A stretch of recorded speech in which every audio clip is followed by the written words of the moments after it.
guess I had a backpack type of suitcase or whatever you want to call it.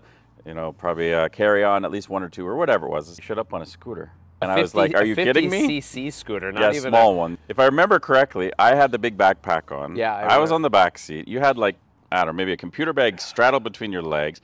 I think there's even another bag on your lap. There was a suitcase involved, I think. And this is my first time to Taiwan. In and out of everything. Yeah, That's how they, I think you were terrified. I was terrified, yeah. So cheers. Cheers. First of all, I would like to introduce this fellow, Tim Danielson. When did I meet you, Tim? What grade was it? That would be grade 10, I do believe. Grade 10. Northern Secondary School, my goodness. Crazy. Long time, yeah. Tim gave me my first pager. Like, yes. You set me up with my first pager.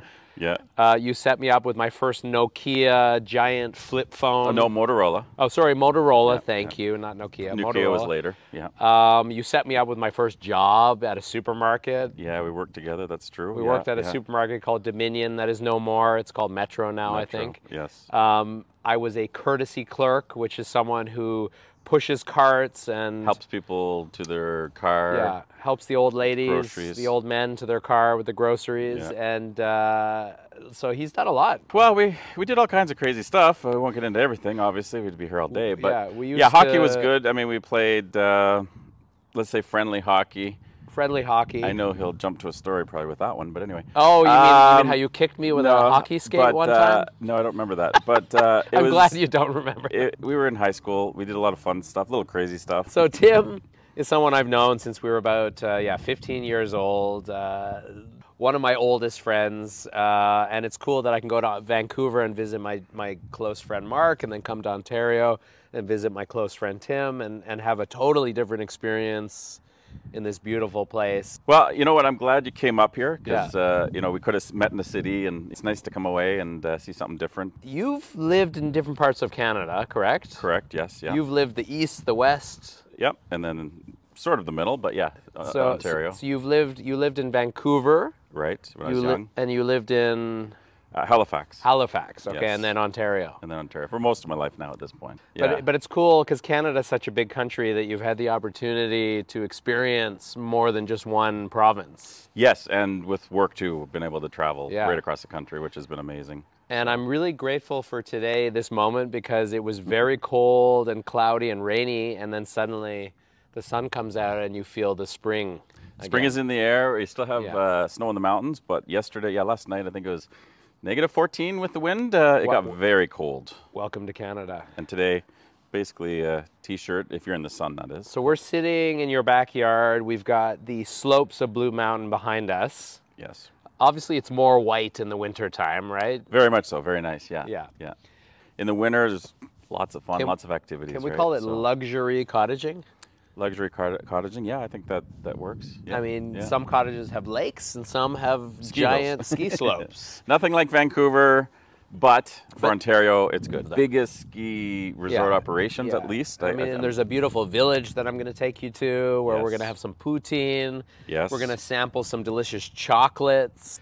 I mean, I feel like you've invited me to a resort even though it's just your home. It's a little vacation getaway. It's nice because, you know what, you come up here and try to relax. So one of the big reasons why I wanted to make a video with you is that you had some experience in Taiwan many, many moons ago. That is true, yes. Do you happen to remember what year that was? I don't. Well, when did you go to originally go to Taiwan? 1999. I think you had a free flight for something, like you had air miles or something that brought you there? I used to work in the travel industry, so I was able to get, I guess, a reasonable deal. It was an adventure to get there. Yeah, we had some fun. We took the train to Taipei. I remember that. Very hot, busy train. Saw the night market. Yeah. Right? First time for me, of course. Toured around on the scooter. Tell me what you had with you and how I picked you up. I guess I had a backpack type of suitcase or whatever you want to call it. You know, probably a carry-on, at least one or two or whatever it was. I was traveling for a while, and you showed up on a scooter. Yeah. And I was like, are you kidding me? 50cc scooter, not even small one. If I remember correctly, I had the big backpack on. Yeah, I was on the back seat. You had like, I don't know, maybe a computer bag straddled between your legs. I think there's even another bag on your lap. There was a suitcase involved, I think. And this is my first time to Taiwan. On a road. On a road on a scooter. And it was, different experience than are driving here in Canada.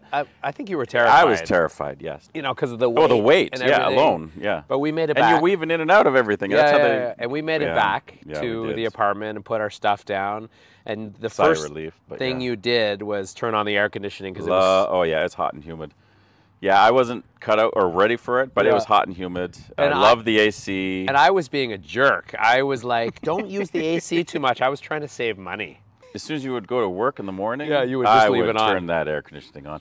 And it wasn't on purpose, but I was hot. It was hot there. It was good, though. I was living in a one-room bachelor apartment with bunk beds. Bunk beds, yes. Yeah, I remember that. Tell them the biggest experience about leaving. Okay, so Taiwan, like... I believe we had to get up early. We had, of course, early flight, probably. Being in Taishan, I had to get to Taipei again to the airport. We had to get to Taoyuan. Yeah, you took me to the bus stop, wherever that was, and we assumed that the bus was the right bus. No, you assumed. I assumed, sorry, I assumed. Anyway, I guess there was a choice of a bus to the downtown and to the airport. Of course, we went, or I went One went downtown. to Taipei City and one went to the Taoyuan airport, which is where you needed to go. So, yeah, I ended up downtown and everyone was off the bus. I was like the only person left. I didn't quite understand what's going on. I thought they're dropping and then we'll carry on.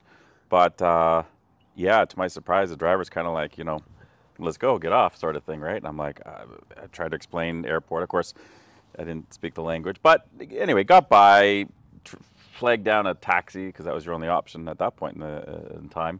And yeah, I made it there, but it was a rush. It was, like, how close were you to missing that flight? Are we talking you got there an hour before? If I remember correctly, like, it was tight going from Taiwan to Hong Kong. Oh, you went to Hong Kong. And then Hong Kong through Alaska back to Toronto, right? So you missed that big flight and you're in big trouble. Oh, man, yeah. I remember my first time coming to Taiwan. Like, when I moved to Taiwan, I went with you to Vancouver first.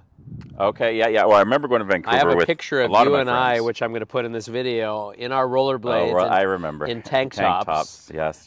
Looking like slightly younger than we do today. I didn't have all this gray, but anyways, you know, we were in our 20s. 20s, yeah, had to be 20s. I think we stayed at your aunt's place. I believe, yeah, that was a common occurrence when I went back there. I recall her having a black dog or two black dogs. She probably had two black dogs at that time. Two Labradors or something. I don't know, you or your aunt got me to the airport.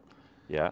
And then there was 21-year-old Cole going to Taiwan for the first time. Yes, you're on your way. Got it, yes. And then you came a year later to visit me, so... Was I the only one that And you are the only friend... In 20... Officially, Mark, it's time to visit me in Taiwan. Yes. You are the only friend who has officially visited me. So shout out to any friends in Canada that watch this. Come visit me in Taiwan. Absolutely. Yeah, it's a good experience. You know what, I got to say, I enjoed myself. It was great. Totally different experience than I thought, to be honest. It was great. It was good. It's been a long time, but it was a good experience. So when we first met, we were teenagers. When you first came, we were just early 20s. Different life. And now you're a father of two. I'm a father of two. What do you think about you and Lily and Sebastian and Cassian come to visit Taiwan? It's definitely an option. I never really, processed it until now. Mountains, ocean, food. It has a lot to offer, actually. We were watching some of your videos, and the beauty in Taiwan, it was quite nice, actually. Yeah, so I feel like you're welcome to stay with your family at my house, but you'll probably want to get a B&B. Yeah, okay. It's not quite as spacious as your home here. Yeah, you know what? I think at some point in the future, it might not be right away, but yeah, it's something. And bring Mark with you. We'll drag him along. Yeah. We'll bring him in the suitcase. Yeah. With that said, I hope you have a wonderful morning, afternoon, or evening.